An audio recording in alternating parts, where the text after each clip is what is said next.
Ni kuombe uchukue sekunde chache kusubscribe ili kupata ripoti zetu zote kali kila siku.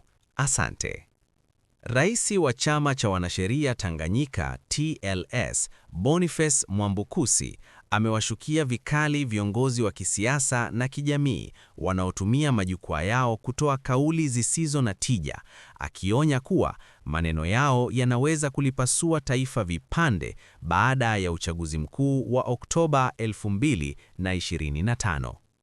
Akizungumza jijini Dodoma wakati wa maadhimisho ya Siku ya Sheria, Mwambukusi amesema wazi kuwa Tanzania iko katika kipindi hatarishi na kwamba kauli za hovyo kutoka kwa viongozi zinaweza kuamsha chuki, migawanyiko na hasira zilizojificha ndani ya jamii. Viongozi wenye dhamana wakikosa jambo la maana la kusema, heri wakae kimya. Kauli zinazotonesha mioyo ya wananchi zinaweza kulitumbukiza taifa mahali pabaya zaidi kuliko tulipotoka, amesisitiza Mwambukusi kwa msisitizo mkubwa.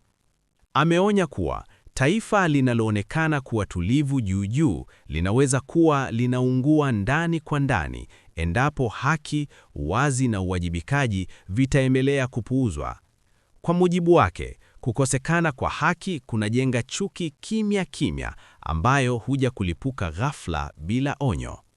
Mwambukusi amesema kujenga mshikamano wa kweli si kwa hotuba tamu, bali kwa vitendo, kuheshimu sheria, kusikiliza wananchi na kurejesha imani iliyopotea katika mifumo ya uongozi.